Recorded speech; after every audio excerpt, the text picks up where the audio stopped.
All right, welcome everybody. Thank you so much for joining me tonight on the What Every Golfer Needs to Know About Adding Distance webinar.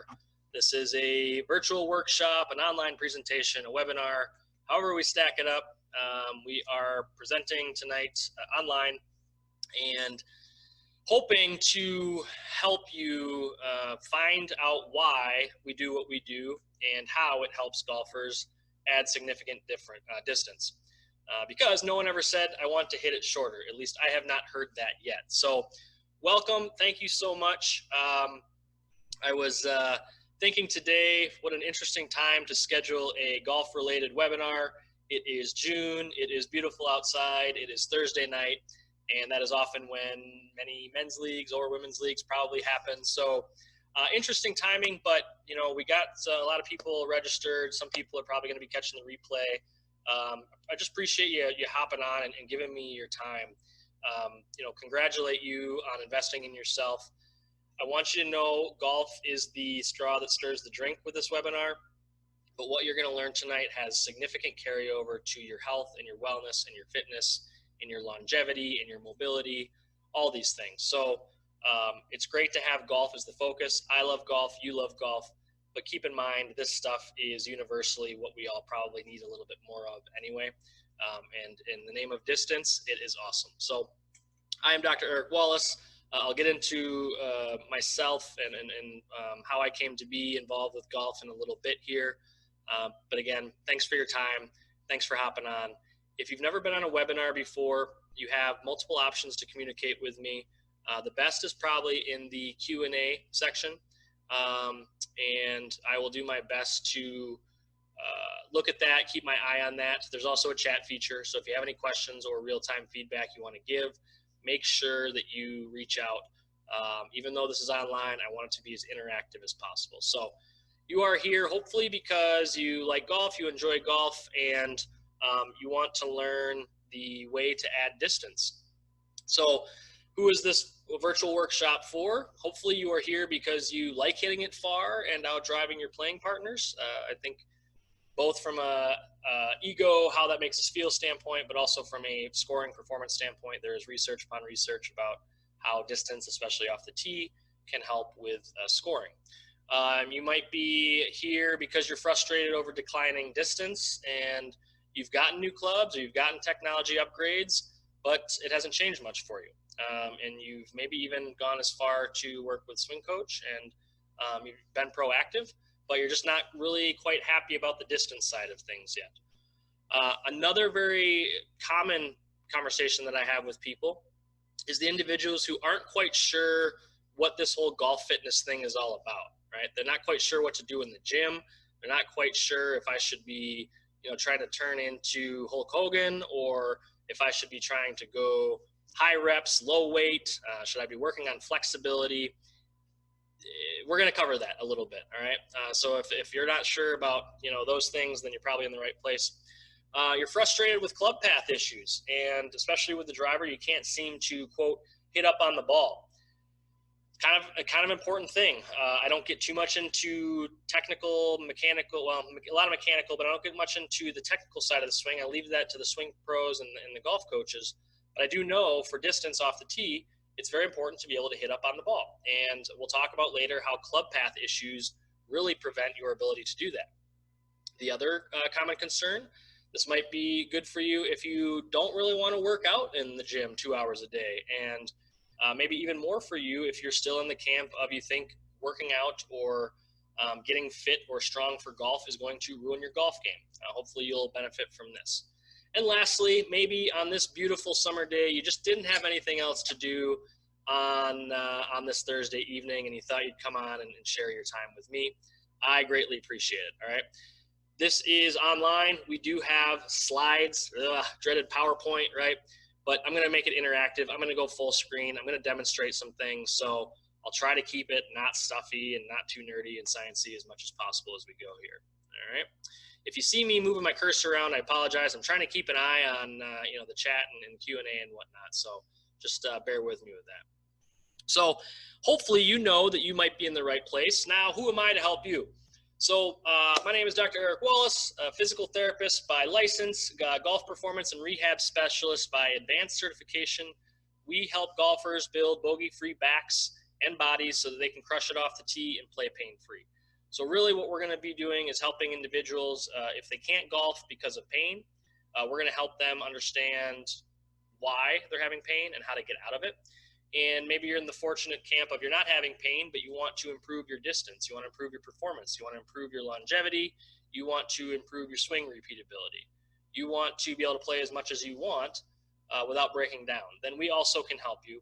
And we see people on both sides of the spectrum. I would say it's 50-50. You know, the golfers that come to us because they're hurting, and the golfers that come to us that really don't say they're having problems, but pain problems, but they do want to work on their performance. You know, for what it's worth, we've worked with well over 500 amateur golfers. We have multiple junior program camps and programs that we've run, and I have spent some time out on the PGA Tour, getting guys on the table that are doing some amazing things, and I've been very fortunate and blessed to say that. So I've seen a large spectrum. I've seen all types and varieties and body sizes and ages, and the one thing that just never fails is that each individual is going to swing the club the way they swing the club. I am just here to help be a guide and kind of like your crew pit, so to speak, if you follow racing at all. The car goes around and around and around. The crew pit doesn't really do much to change the car going around and around, but they certainly help it and make sure that it can do that consistently and with greater efficiency. And that's what I like to think of myself for golfers. I also do not want to claim to be a swing coach or a golf professional. There are situations, questions that come up. I will do my best. If I feel like they're not in my scope of practice, I know a lot of great swing professionals and swing coaches locally that I can refer you to. I do not want to step on their toes and overstep my boundaries. So what can you gain from this workshop, right? This is an online workshop about adding distance. So what are we going to do? I can't watch you swing. I can't put you through your paces, but really what you're going to gain is an understanding as to how we improve our engine, right? I'll try to use analogies. If they are terrible, I apologize, but I'll try to use analogies to help you understand why I do what I do for golfers. And so the way I look at it is a lot of golfers, if we compare a golfer to a sports car, a lot of golfers will do the things that give them the pretty frame, right? Maybe you got it where your frame looks like a Ferrari frame. You got the new technology in clubs. You're playing a lot. You hit the range frequently. Maybe you've even been proactive enough to take some lessons. The problem is, and I mean this respectfully, a lot of us have a, let's just say, less than Ferrari engine, right? So we have a Hyundai engine or whatever. And no offense to any cars or whatever, but let's just say it's less than Ferrari, right? So you got that top dog for speed and power on the frame, but we got a lackluster engine. We got a lackluster driver of not literally golf club driver, but our engine, the thing that really drives us, is not what it needs to be. And that's what I hope to help you gain from this workshop, is to understand that golf is really no different than any other sport when it comes to how we can improve ourselves to improve our sport or improve our performance in our sport. We don't have a lot of baseball players and football players come and say, well, I got new gloves, I got a new ball, I got a new bat, and therefore I'm and I've been practicing a lot. I've been hitting the cage, and so I'm good to go. Baseball players, very similar sport, explosive. You kind of sit around for a while, explosive, and then you swing with all your might, or you sprint with all your might. So these other sports have been training and improving their bodies and improving their engines for a while now. It's time that golf really catches on, and we're starting to help us enjoy the game a lot more. And the beauty of it is, I'm talking about distance tonight, but you get a better engine, you're going to be able to play a lot more. You're going to enjoy playing a lot more. You're not going to feel fatigued. You're going to probably have a better swing consistency. That's what you're going to get from this workshop, right? You're going to figure out what are the tools or the keys. What's the why behind me focusing on my body for the golf swing, and particularly distance. So I want you to be like Heath, right? Really, at the end of the day, at the end of this, I'm going to tell you right now, at the end of this, I'm going to make an offer to you. And there's no financial commitment to the offer. One of them there is, one of them there's not. I will just lay it out there. But I want you to do it for you. I want you to be like Heath. So Heath is just an individual, and I use Heath in this scenario in an online webinar because I never met Heath in person. I never had him come into the clinic in our brick and mortar location, get to screen him like I would have liked, get to put him on our video analysis and 3D analysis. I never got to do any of that. And Heath still, in a very short amount of time, was able to add close to 40 yards of distance on his drives, okay? Again, let's just take the excuses of, you know, they're still short game, they're still putting. I get that. We all get that. It is so much more fun and enjoyable when you can hit the ball as far as your playing partners, if not farther, and really as far as you think you should be able to. So Heath obviously had really good success with one of our online programs. I want you to be like Heath in this scenario. I'd like to have you help you get gains and get distance gains. And it is possible from afar. It is possible digitally. Otherwise, I wouldn't be doing a webinar like this. Ideally, if you're local and you want to, and it makes sense for you, you can come in, and that's probably even, you know, a little bit more icing on the cake. But be like Heath. You know, take advantage of the information, take advantage of the programs I'm going to offer you, or the opportunities I'm going to offer you at the end, and start adding some significant distance. All right, so getting into the nuts and bolts here. All right, and by the way, I got a 7:45 golf client coming in, so just so you're aware, we are not going to ramble on and on and on and on tonight. I'm going to try to get through this stuff. I just get really excited and pumped up about it, so bear with me. But we're looking at about an hour, maybe even less, to get through everything. But a quick disclaimer before we start. There are things that I'm going to demo. There are things that you might want to try. But please keep in mind that this does not replace a medical evaluation. It does not replace a performance evaluation. And you should not proceed with that thinking that just because Eric said so on this webinar, I'm going to go ahead and do it and not have any, you know, do it with ease and not have any problems. We are not responsible and not going to be held liable for any pain or injury that potentially happens. So just keep that in mind. I want you to try it. But if you feel uncertain, I'm giving you samples and snippets of what we do. So if something you don't think it's going to agree with you, maybe just take it for what it's worth and don't go crazy trying it, you know, now or in the future. And I would really, really appreciate it if you had a trusted medical practitioner look at this stuff and make sure that you're good to go before you move on. This stuff is performance-based and it is challenging. So, you know, make sure that you're safe and good to go before you do try it. All right, that's out of the way. So let's get into a little bit of, I'm going to try a little bit of science. All right, just a little bit of science. Briefly, what do we want for distance? We want power, okay? We want power. And I'll talk very, hopefully plainly about what power is. But when we are training our body for golf and when we're trying to improve our golf swing to get more power, there is a strength speed curve, and we want to kind of fall right in the middle of that curve. I believe you can see my cursor. Hopefully you can. So this bottom intersection of the X and Y axis, you see that, and then you see the power right in the middle of this curve. We want this power to be on a diagonal as far away from that X and Y axis right here as we can get. If we go too far on the strength side of things, if all we do is work on strength, you know, resistance training, weightlifting, et cetera, we get stronger, but maybe we're going too far up this way on the curve. If all we do is lightweight, high rep, speed-based work, or we don't move with intent and purpose, then we're down here and we don't get very big force production, all right? Power is force times velocity. So we want to try to have a good combination of both of those. And I'll go into it even further, which hopefully it makes sense in terms of understanding power for golf here.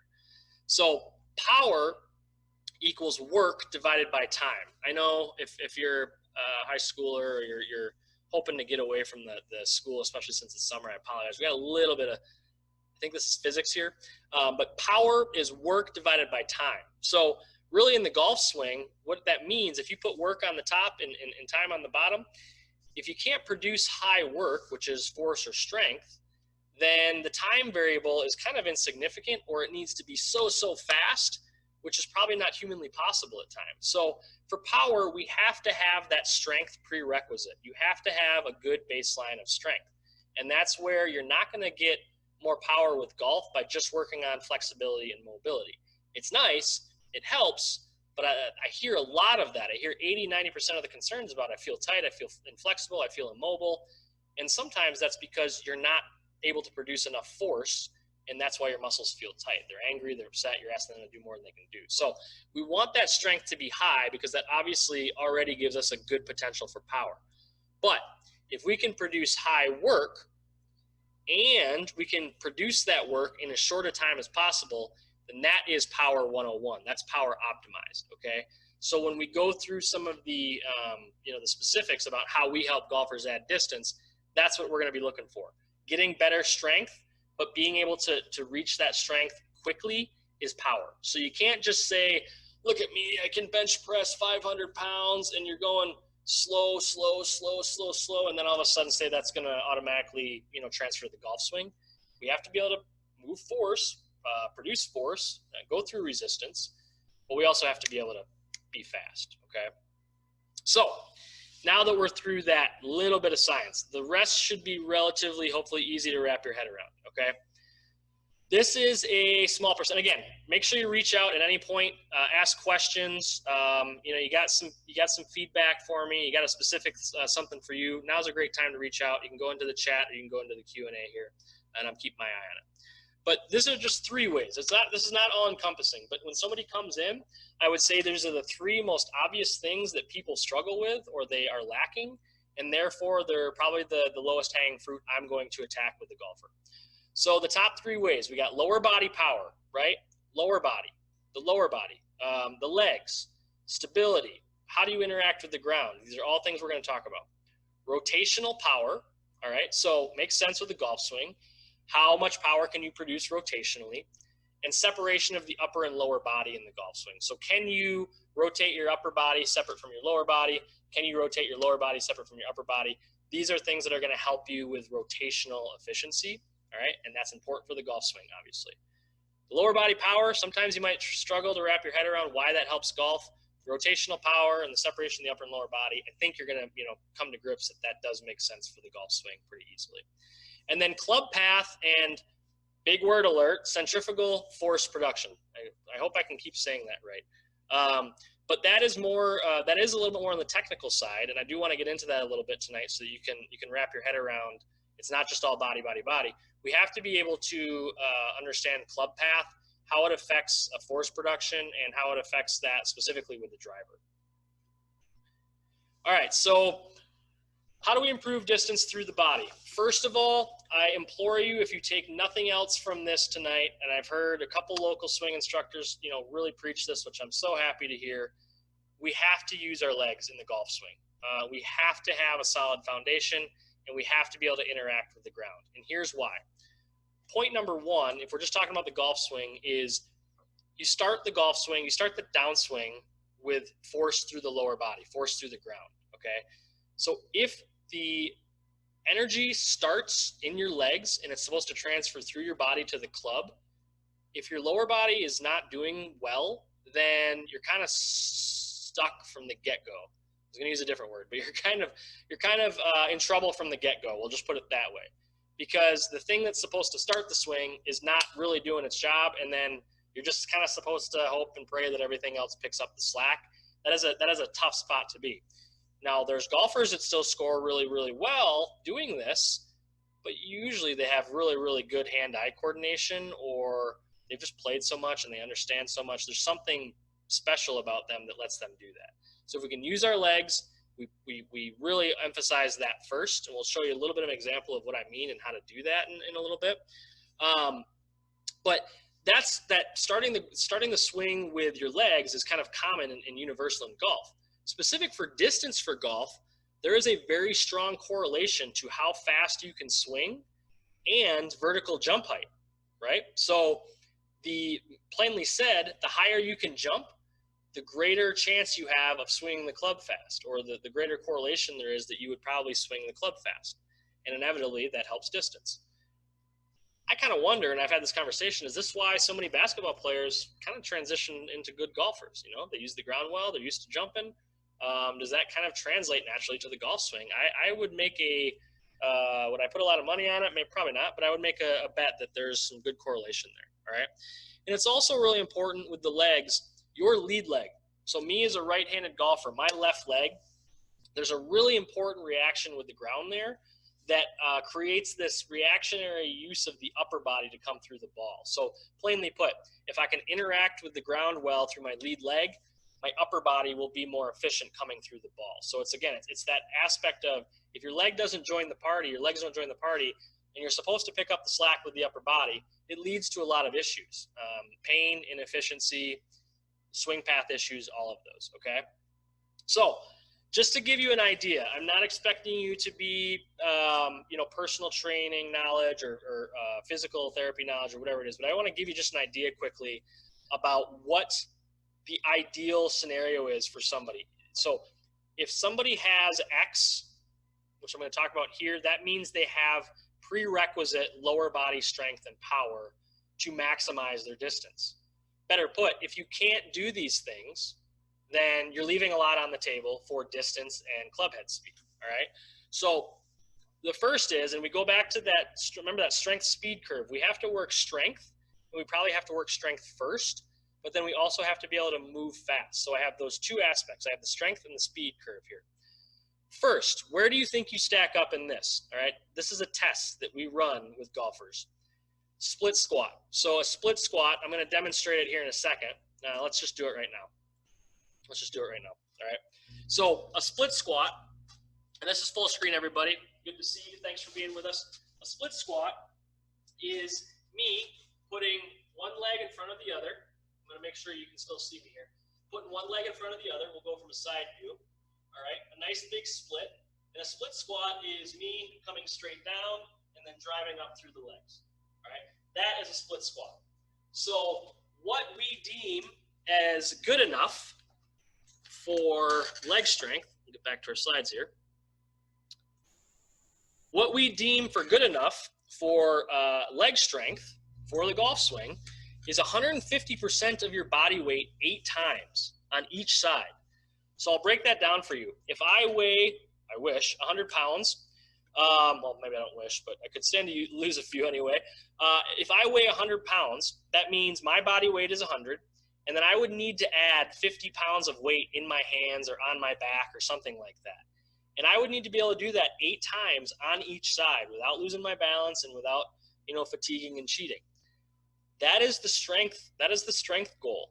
All right. So I ask you for a second, again, in my eyes, if I need to split squat 300, right? And I need to do that 8 times. And that's what they're saying is the prerequisite for enough strength in your lower body for golf. Do you think you stack up? Do you think you'd be able to do that? You might surprise yourself. We all surprise ourselves at times, but I find that the golfers that come in here, when I give them this test, especially, you got to be out of pain and you have to be the right candidate and it's got to be appropriate. You can't be hurting and in pain and all sorts of other stuff.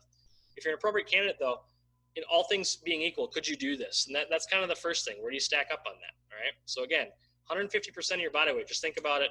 100, your body weight is 100%, and then, divide it by 2. That's what you need to add in your hands or on your back or somewhere to do that. And you need to do 8 reps on each side.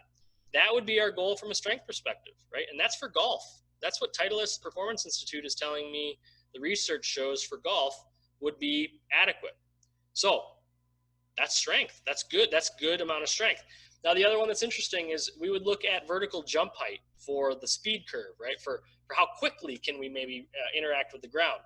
So the PGA Tour average is 20 to 22 inches.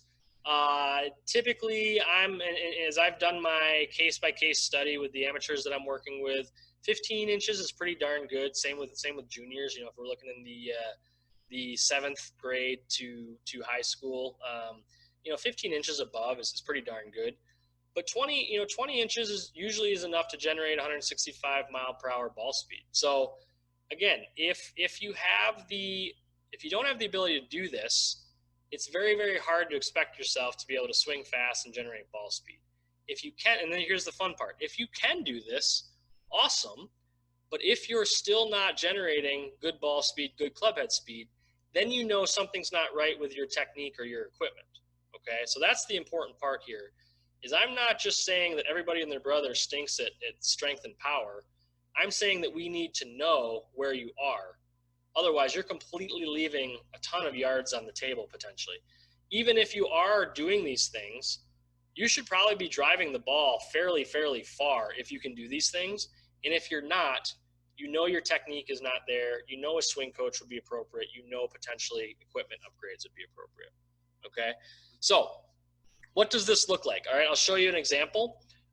Individuals that choose to take me up on the offer, one of the free offers at the end here, I will be able to, even as quickly as after that offer, I'll be able to design a program for you that makes some sense, right? But we're going to talk about this contrast training, and then I'm going to go full screen and kind of demonstrate what this looks like. So contrast training, this is very good for golf and for distance. In contrast training, some people will call it complex training, I believe. All it is it's making sure in our program we hit both aspects of that curve that we talked about, right? I want you to think about that power being right in the middle, and we need the strength, and we probably need the strength first, and then we need the speed, right? So contrast training helps us combine that in the same program, get both of those aspects, and for those of you that are worried about bulking up and getting too big for golf or getting inflexible or don't want to spend hours and hours in the gym, this stuff does not take a lot of time, and you don't have to do it every single day, right? So contrast training is the idea of going heavy through resistance, right? So a strength-based exercise, and then combining it with more of a low resistance but speed-based exercise. So for the legs, what that would look like is maybe that split squat pattern that I just did immediately into some sort of jumping program or jumping pattern, okay? So great starting point for a lot of our golfers for developing leg strength. I am going to give them, bear with me here, got to get the camera right so you can see everything. I am going to give them some sort of split squat, right? So with golf-specific training, this is a key point to remember, there are ways to get stronger and not add mass, right? If you're concerned, and everybody's different, if you're concerned about adding mass or getting too big for golf, remember that you can still get stronger and not add mass, right? And there's a particular type of training that we're going to do to add strength, but not get big. And some people want to add strength and get big. Bryson DeChambeau, working out so far, pretty good for him. But what we're going to do, we're going to do a split squat, right? And I'm going to get weight. I'm going to get heavy weight. This is supposed to be like 70 to 80% of your, full effort. So it would be heavy. I don't have anything. Well, we'll do some kettlebells here. But what I would do is I would go, heavy split squat, all right, some weight in each hand, and I might do 4 reps, right? Good, slow, controlled down, explode up, and then after 4, I'm getting rid of the weights, and I'm going right into a vertical jump type move. So I'm going to go 180-degree jump turns.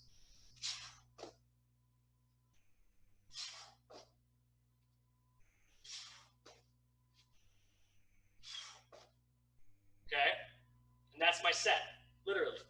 It's as simple as that, right? What we're doing is we're taking that high strength, high resistance, and then we're going right into speed-based training. We cover both aspects, and we also, get my screen back here, we cover both aspects, and we go hard, right? We move with intent, we move with purpose, and now I get to rest for 2 or 3 minutes, all right? I'm hopefully not pathetic, a little bit winded, right? Heart rate got elevated. Now the heart rate's gonna drop back down. So the benefits of this are great. So anybody that's wondering, can I get stronger for golf, get heart healthy, and lose weight? 100% yeah, okay?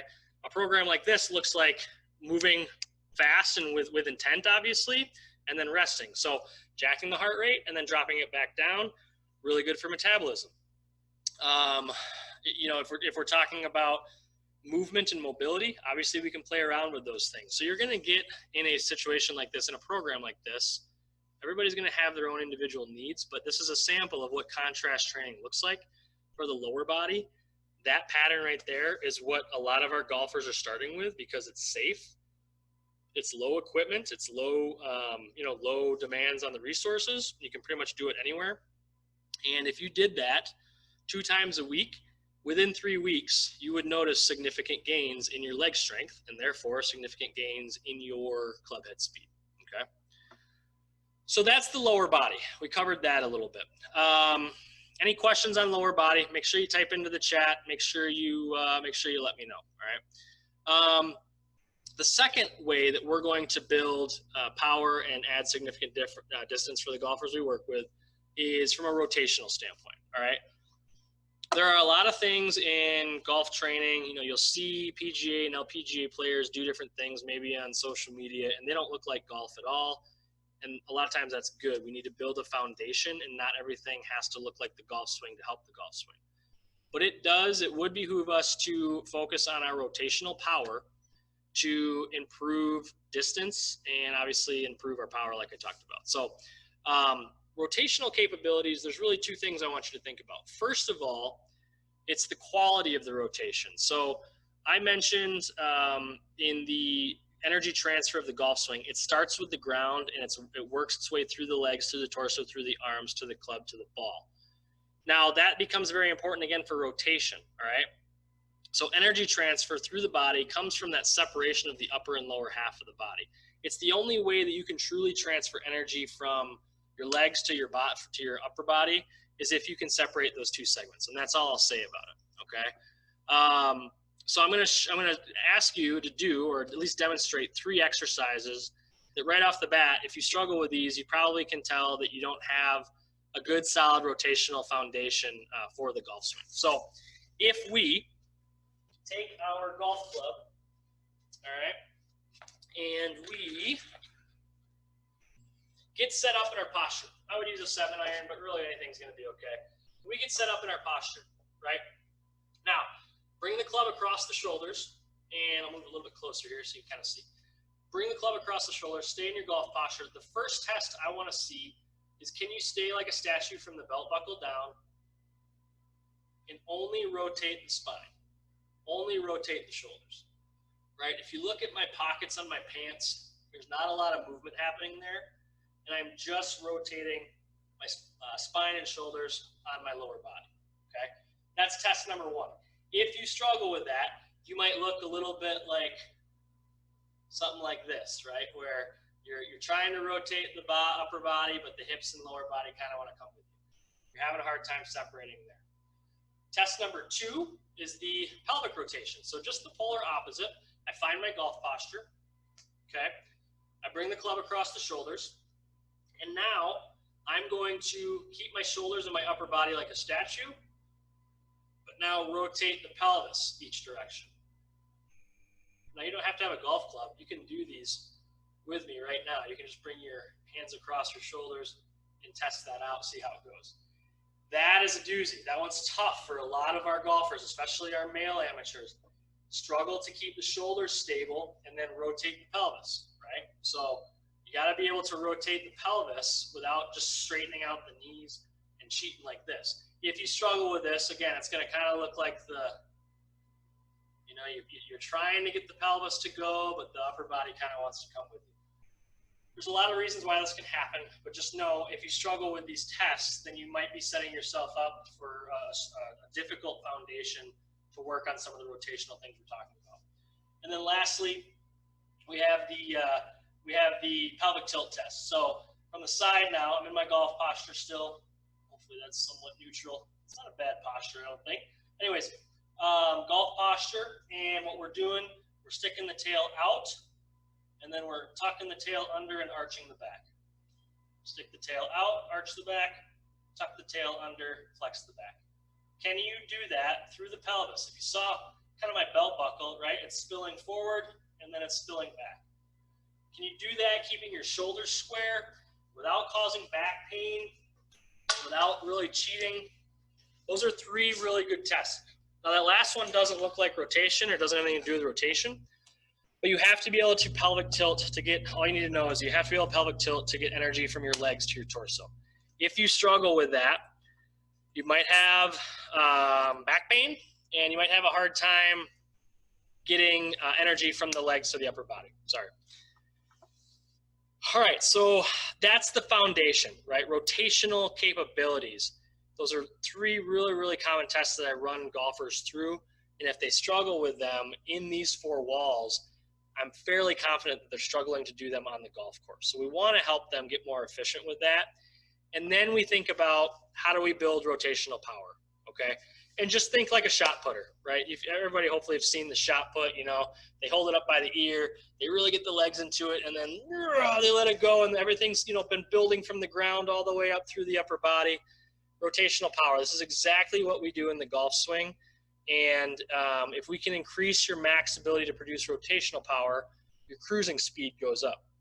All right, I'm going to explain to you what that means. So everybody thinks when I train for strength and I use our speed sticks and I'm getting people to swing really, really fast and really, really hard, especially our junior golfers, everybody thinks that what I'm wanting to happen is that all of a sudden they go on the tee box and they're swinging the exact same way. That is completely false, right? That is completely wrong. What I want is I want to increase their engine, right? I want to increase their capability to swing fast. Because what happens is if you think about a nice, easy, efficient golf swing and you make good contact, you don't have to overswing for the ball to go far a lot of times, right? And what we'd like to have happen is that if your cruising speed is kind of the best you can do cruising speed, just a comfortable speed is 50 miles an hour, and that's because your engine can only do a top of 60. Well, now if your engine can do a top of 80 miles an hour, now your cruising speed becomes 70. So you go back up to the tee box and you take that nice, easy golf swing, but all of a sudden it's faster and it's more efficient without you swinging out of your shoes. Therefore, you're adding distance, likely because you're adding club head speed, and hopefully we're staying accurate, right? There's all sorts of ifs and buts that I hear, and I understand them, and I'm empathetic to them, but there's all sorts of ifs and buts that I hear about, you know, arguing against getting strong and arguing against distance for golf. And they never really completely make sense, because if you think about what happens is if we keep you swinging your swing and we're just raising your cruising speed, really nothing should change with your accuracy, right? If you start overswinging because you think that's what you're supposed to do, then yes, you're going to have probably accuracy issues. But if you just raise the cruising speed because of what we do in the gym or what you do on your own, then when you go out and swing your swing, now you have a greater potential for better distance, and you're not swinging out of your shoes. That's what that means, all right? That's what that rotational power means, and that's what we're really trying to do with people.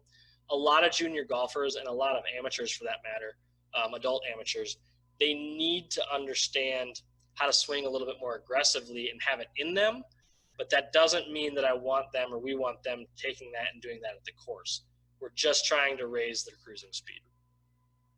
So what does this look like? All right. This is very similar to the lower body, except now we're talking about rotation. All right. And I'm hopefully all set up here with all of my equipment. So let me make sure I can line myself up. So for the strength component, right, we got the strength curve and we got the speed curve, and that power is sitting right there in the middle. Our strength component, from a rotational standpoint, I like to use bands. I like to use cable columns, bands, any of this stuff is good. But the first thing we're going to do is we're going to work on our strength from a rotational standpoint. So what I'm going to do is I'm going to get a band, all right? I'm going to find my golf posture. The band is coming from that direction, right? So I'm going to find my golf posture. I'm going to get my arms extended to kind of increase the rotational demands on my body. And then I'm going to take short, choppy steps out, and then short, choppy steps back, all right? So I'm starting to build that resistance, and I'm going through heavy resistance with the band to work on that strength. We would do this both directions, right? So I would switch, and I'd come over to the other side and do the same thing. Another option might be to do more of a kind of a rotational pull, right? Or kind of a rotational punch, but we want that resistance to be high with that, okay? So we want that resistance to be high. So there's a couple of variations there, but I really like, for most of us, the easy starting point. Even if we came heavy tension, golf posture, extend, come back in, even that's a really good starting point right there, all right? So I get done with my high effort, high resistance, 4 or 5 reps max there.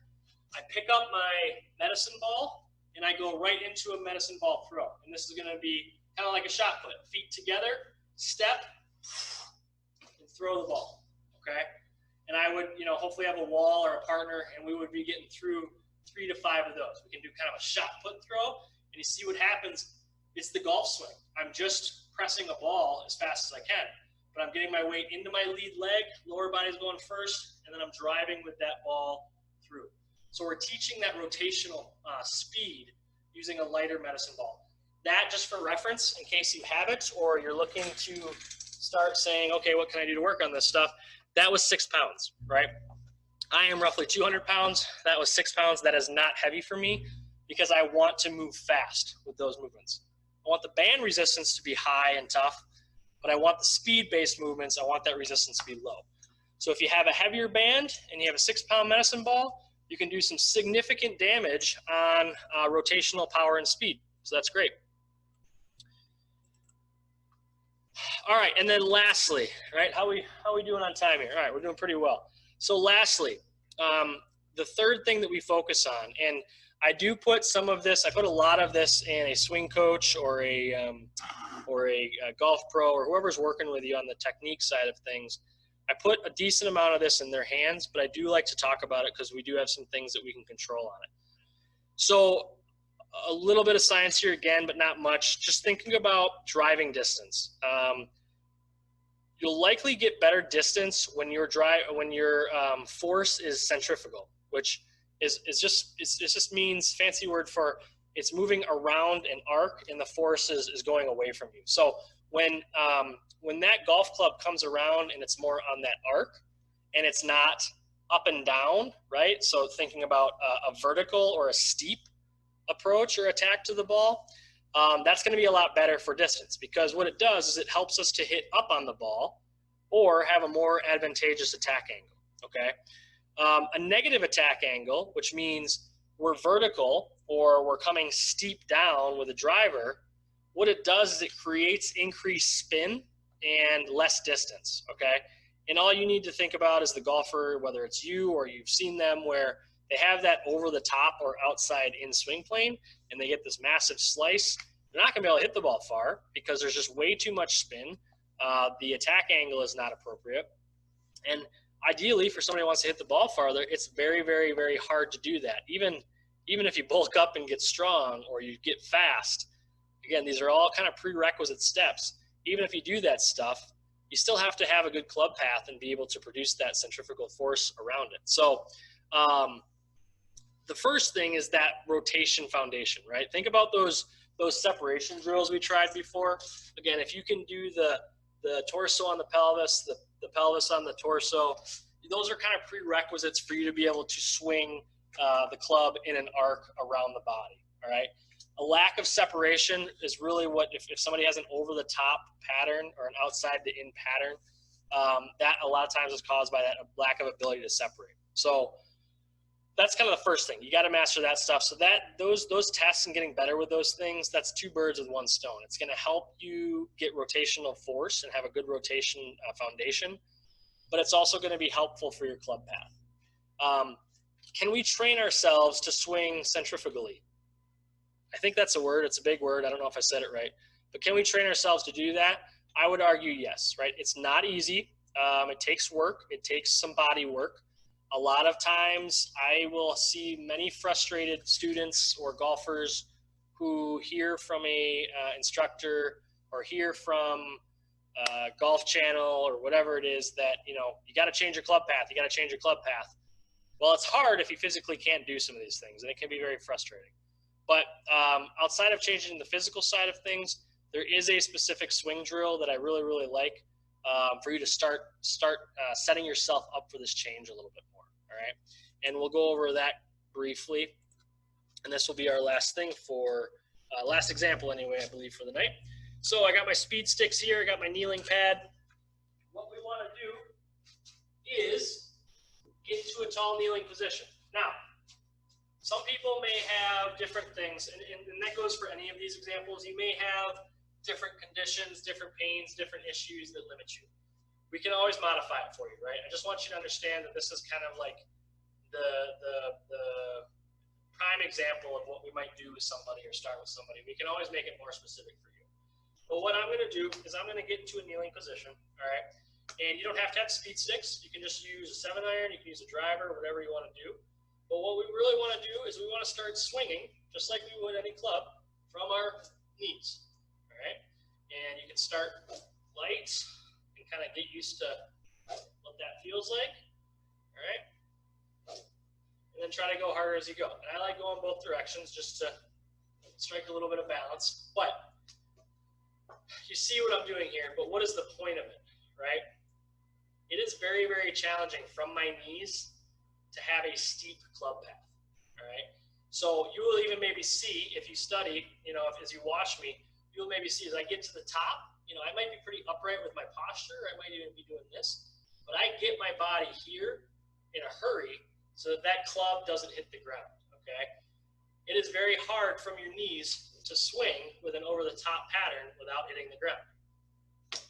So if you try to do your usual swinging the axe and coming down on the ball, you're going to run into the ground, run into the ground, run into the ground. So the kneeling swing patterns just help us start to groove that. What does my body have to do to start getting that club inside and out? Shallow that plane. It's going to feel like a baseball swing almost, right? But at least I know I can start getting some body tilt this way and probably getting that club coming a little bit more inside and out. If you do this and you struggle and you struggle and you struggle and your body doesn't start to pick it up, there is probably a physical limitation that you would have to address. But if you do it and it's kind of tough, and you start getting better and better and better at it, then we take the kneeling position and we come up to a standing position and we do more of a weight transfer drill. So I'm starting feet together, I step, and now I'm trying to do kind of a similar move, right? And I'm thinking about weight transfer and club path. I'm thinking about kind of hitting up on the ball or that inside to out pattern. So those kneeling swings, those are a good way to start doing, it's what I would call motor control, right? It's just, we have to work, you can work on strength, you can work on mobility, you can work on all these different things I talk about with the body and I firmly believe in. But I'm also not naive to the fact that if you want to get better at doing something, you have to practice doing it. If I want to get better at running a marathon, I got to run long distances.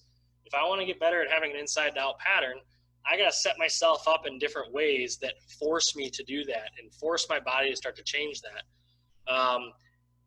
Everybody's going to be different. There are people that this is not appropriate for. They have back problems, they have knee problems, they don't want to change their swing, whatever it is. But this is just one example of how we might help somebody improve their club path for more inside to out patterns so that they can have a better attack angle on the ball. All right. So those are the top three things that I often will think about just in the name of distance, right? Just in the name of distance with somebody. If they come to me for performance and want to have a better swing consistency, want to have a better club head speed, want to have a better body so they can play whatever they want. These are some of the things that we're starting to focus on a little bit more. If you're having pain in rehab, it's a little bit different ball game. It's going to be a little bit different. You might get the same screen to start with, but it's going to be a little bit different path that we go down. Hopefully we get you to the point at some point if you're having pain where you're working on this stuff. But what do we have for questions? All right, I'm going to end my content for the most part there. Hopefully that gives you an example of what's important for building club head speed, what's important for distance. It goes beyond, hopefully you understand, it goes beyond just getting new clubs. It goes beyond just pounding balls at the range. We have we have an engine in us that most of us are not tapping into well enough for golf, right? It's there. There's huge possibility and capability with it, but we're just not tapping into it enough. These are the things that I would do with golfers to very quickly, just like Heath, help them tap into it and design some of our programs around, all right? And there's ways, again, if you're not having pain and you want to work on this stuff, we can help design a program for you from afar that you don't have to, you know, come in brick and mortar, and you don't have to spend hours and hours in the gym, and you see pretty big gains on. So what question do you have? Better ask, where do you think you're lacking distance capabilities, right? Give yourself a little self-assessment and think about it. I'll give you just a minute here while I grab a drink and catch my breath after some of that movement. That was a good little mini workout for me tonight. I'm gonna roll with it and count that.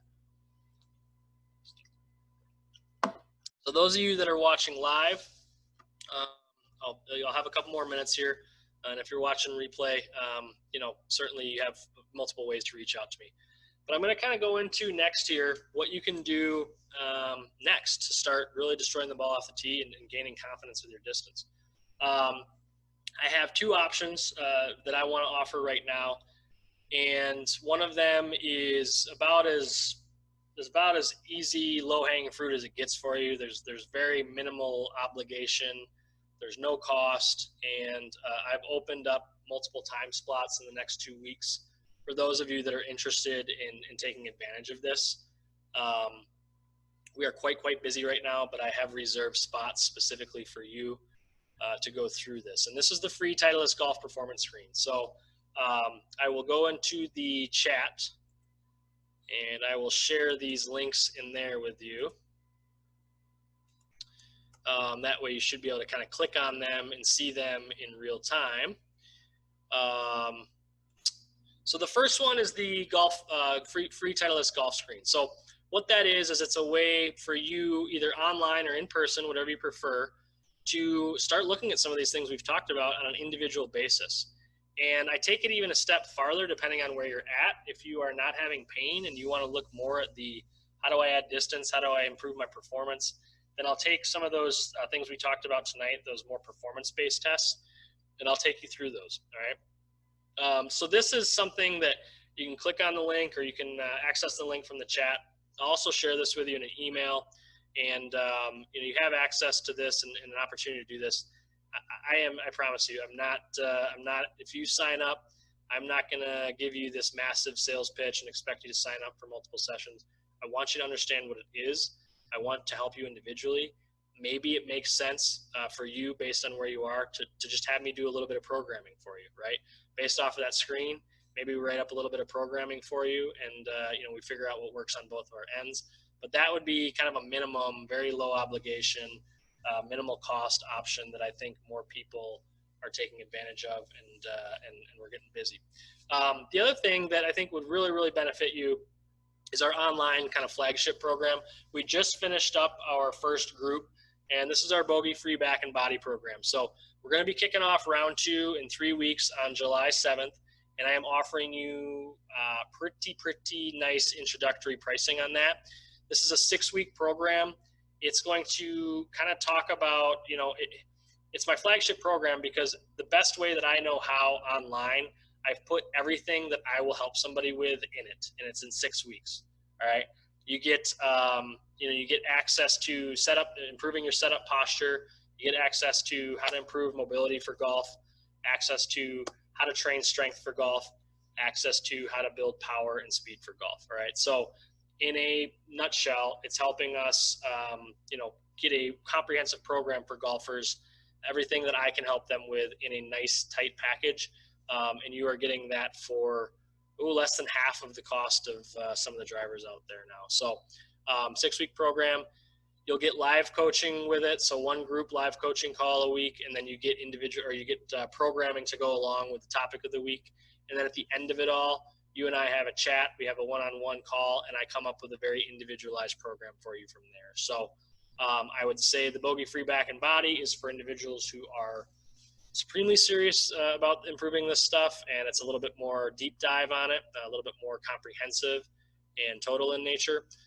This golf screen is a this free Titleist golf screen, the first option, very low obligation, very easy to do online or in person, and it helps us figure out where you're at individually. Okay, so those are the 2 options. I'm going to go into the chat here and give you the link for the Bogey Free program, which is our, like I said, our online program.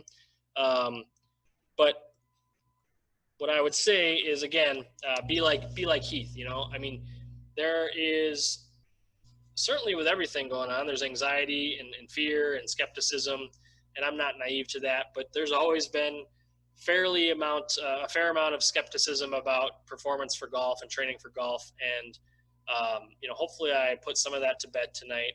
Big key takeaways are that most of us are lacking strength and speed for our golf game, and we actually have a quite fair amount of mobility, more than we think.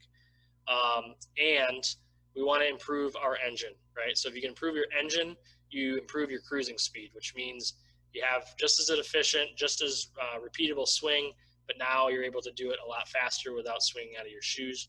And third myth busted, hopefully, is that strength training for golf does not ruin your game. It does not make you too bulky, because if done right, hopefully with somebody like me, you gain strength and you keep your mobility and flexibility. And if you don't want, we don't add mass. Okay. So everybody's different about where they're at, but hopefully we've busted those myths a little bit for you. I'm going to hang on here for a little bit longer. If you want to click on those links and take advantage of those right now, certainly you can start doing that. The title of the screen is an inquiry form that you can start getting some communication out about what might work for scheduling. And then the Bogey Free Back program is an online program that you can just register for right through there. And like I said, we'll be kicking off our next live cohort would be July 7th. Once you get in the program, you'll have access to the different information each week, but you'll really want to start hitting it hard when we do our live coaching. Okay. So one last call for any questions, any concerns. Anybody think I am just blowing smoke about the importance of strength training for golf? I'd love to have a conversation with you. Once again, I really appreciate you taking the time on a nice, beautiful Thursday night to go through some information with me. Hopefully this makes some sense about what we're doing. Big takeaway, let's improve your engine, okay? We got a lot of us have all the exterior, the body of the car is there. We do care, we're genuine about improvement, but we haven't figured out how to get that engine yet, all right? And without the engine, it's not as fun. I'll just leave it at that. So let me know if you have any questions. Take a look at the programs. I will be following up with a video replay or a webinar replay, so you'll have access to the replay as long as you'd like. You'll have certainly some time here to make a decision on one of these two options. And then last thing I'd say, if you have anybody that you think might benefit from this, or you have anybody that you think would find interest in it, once you get the email, feel free to share it. Once you get the replay, feel free to share it. This information is timeless, and I wanted to break down some myths that are out there about training for golf. So hopefully somebody that you like and trust and love would benefit from it as well. So be on the lookout for more information coming from me. But once again, I do appreciate your time tonight. I appreciate you learning with me and putting up with me for a good hour. And I can't thank you enough for taking time out of your schedule. Look forward to hearing from you soon. And let's start crushing it off the tee and playing pain-free. We're here for you. Appreciate it.